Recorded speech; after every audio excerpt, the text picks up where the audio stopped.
咁喺 Facebook 度咧見到一個群組咧講嘢好有意思咁樣，都想咧阿老喺度同大家分享下。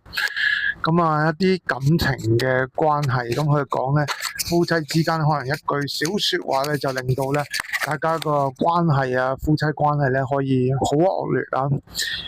咁呢個咧我唔知係真人真事定 AI 啦，總之照講俾大家聽啦。咁佢就話咧一句床上嘅説話咧，令到佢哋夫妻之間2年咧就冇一個親密關係。呢個老公咧照樣咧煮飯俾呢個太太食，照樣照顧佢，但係咧呢個太太感覺上咧個老公就變成對佢係一個最客氣嘅室友。呢2年咧，呢位老婆咧就話咧，佢老公咧每朝早上咧都會俾佢早起20分鐘幫佢煮咖啡。當呢位太太發燒嘅時候咧，呢位老公咧會請假喺屋企照顧佢，幫佢量體溫、煮粥，提醒佢要食藥。喺外父外母嘅生日，佢從來都冇忘記過。喺出面嘅人睇，哇，甚至話你教得好好噃，但係事實係咪咁呢？佢話咧已經有2年咧冇親密嘅關係啦，佢哋之間咧冇外遇、冇第三者、冇大吵大鬧，亦都冇話傾離婚。咁事緣發生咩事呢？只不過係呢位女士嘅一個衝口而出嘅一句説話，破壞晒成個關係。呢度咧係 YM 生活台，我係阿老啦。繼續講翻件事，究竟發生咩事？佢講咗句咩説話呢？呢個太太就講咗句話：你除咗整到我滿面口水咧，仲會識啲乜嘢？個太太咧就32歲，同佢老公咧就結婚5年，即係27歲嘅時候結婚。佢老公就大佢2歲，即係34歲而家，即係話29歲嗰陣時結婚。即係個男嘅喺建築公司咧就做呢個專案主管嘅。呢個老公個性好穩陣嘅，就唔太發脾氣，但係亦都唔係有啲好識浪漫嘅人啦。咁佢哋咧就拍咗拖2年就結婚，婚後一直咧都好和順平順嘅。咁老公煮飯，咁太太就洗碗嗰啲。週末2個人咧就喺梳化度睇下電視睇下 Netflix 嗰啲啦。咁好少偶爾咧先會嘈2句，咁好快咧冇事。但係咧，連啲夫妻之間嘅事咧，以前都覺得啲親密行為好正常，但係咧，直到咧2年前嗰晚上破壞嗰時，呢位女士咧嘅工作就非常之唔係咁順利，好多手頭上嘅工作咧都俾客戶退咗貨，咁主管仲要咧就喺開會度咧點佢名，搞到佢咧好唔開心，喺廁所咧喊咗10幾分鐘，翻到屋企咧個人仲係好興。咁成日散唔到去。咁嗰晚咧，佢老公咧就預備咗晚餐俾佢，4餸1湯都唔錯，係咪先？仲有啲菜式咧係佢中意嘅菜式，但係咧呢位太太又冇胃口，隨便咧食咗2下咧就放低筷子啦。咁呢個老公問都冇問咧，就咁將啲餸咧就拎翻入雪櫃，跟住同佢講啦，攰就翻去休息，入房休息下。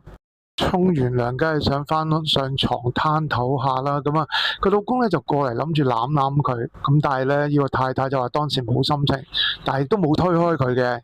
後來咧佢哋都有親密行為咁但係咧個老公可能都覺得冇乜心情，咁嘅狀態唔係好好，好快就完事。咁嗰陣時咧，呢個老婆咧就個腦咧諗住咧日頭即係啲工作嘅唔順利，根本個情緒都冇翻到嚟。嘴即係講嘢咧就快過腦諗嘢，就講咗嗰句：你除咗搞到我成面口水咧，仲識啲乜？唔講，有時我講親咧就大鑊啦。房間咧瞬間安靜，佢老公咧就冇駁翻佢，亦都冇掟嘢，冇發脾氣，淨係一個人咧靜停咗喺度，轉個身就背對住佢瞓。背對得嚟咧係好奔直嗰種背對，即係你感覺到嗰個唔自然。其實咧嗰個太太咧當時其實想講翻一句咧，我唔係咁嘅意思，但係咧佢又覺得解釋好似好尷尬，即係解釋即係掩飾咁樣。佢諗住，夫妻兩公婆講一句嘢啫，聽日冇事。但係佢冇諗過咧，翻轉頭瞓覺咧，一搞咧就搞足2年嘅僵持啦。第二日朝早咧，佢老公照常咧都係幫佢預備早餐一樣有煎蛋牛奶同埋多士。但係咧佢老公乜都冇講，佢以為呢件事咧真係會咁樣過去。但係嗰晚翻嚟咧，佢見到佢老公咧就喺執緊個書房。咁呢個太太就問：你搬啲嘢去邊啊？呢個老公咧就即係冇抬頭就話最近咧比較忙啊，咁啊夜晚要畫圖啊，做到好夜啊，驚嘈親你，我瞓睡房好書房好啦。個語氣咧平靜得啦，好似咧聽日會落雨咁樣。咁佢呢個太太咧就話好啊。嗰陣時咧佢唔知個好咧，最後會變成2年嘅僵持啊。一開始咧，呢個太太話我咧冇察覺嘅事咁嚴重，大約1個月之後咧，佢就買咗件新嘅睡衣咧，諗住沖完涼咧去氹下老公咧，就去書房。佢老公咧就喺書房度睇緊電腦，佢挨埋去嘅時候咧，佢老公好明顯好唔自然咁樣咧，個膊頭咧就僵硬咗一下，然後輕輕咁咧將佢隻手撥開，就話咧今日我好攰啊，第二日好冇？咁嗰陣時咧，呢個太太就安慰自己，可能佢真係攰。又過咗幾個星期啦，佢第2次咧做主動。今次咧，佢老公啱啱沖完涼，佢就諗住過去錫佢一啖。點知佢老公咧，大概2秒之後就扁開個頭話：聽日我好早要去工地啊，我哋瞓先啦。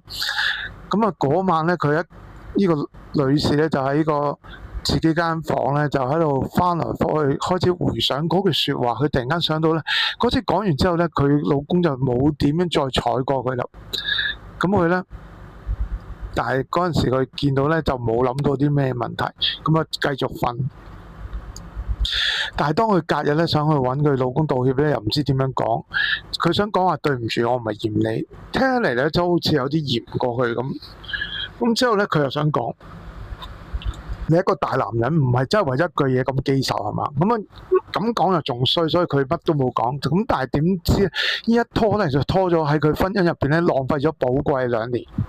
但係佢老公咧從來唔係一個壞嘅老公，相反咧佢要做嘅嘢都做晒。例如咧平時買餸啊、煮飯嗰啲乜都同佢做晒，見外父外母都做晒。但係平時冇特別嘅咧就開始唔做啦。咧都會講句浪漫嘢話，如果出差咧有你喺度都好。而家咧就係講2個字，到咗啦。最令佢受唔到咧就係話咧，呢個老公開始對佢好客氣啊，多謝你啊，麻煩你啊，唔好意思。呢啲本應該係同事啊或者鄰居之間講嘅嘢，慢慢咧就滲入咗落佢哋嘅婚姻入邊。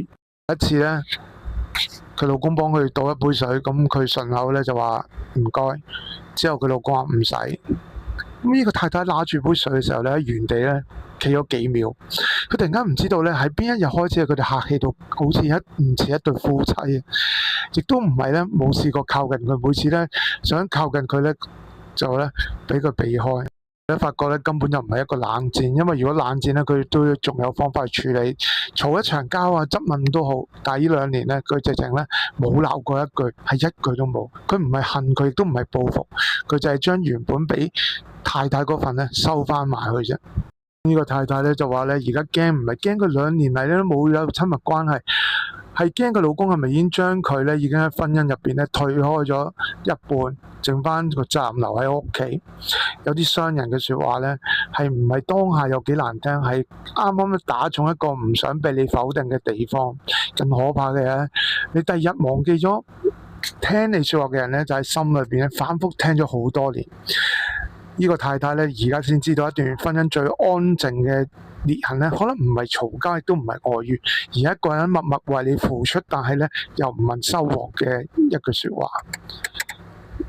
其實阿佬自己都遇到一啲生活嘅難題，婚姻入邊都有啲艱難，咁但係都喺度默默面對緊。咁所以呢個都好令我嘅 touching 感動。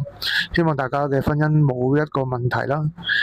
如果中意我嘅頻道咧，歡迎做翻個訂閱、分享、點讚，亦都可以成為會員。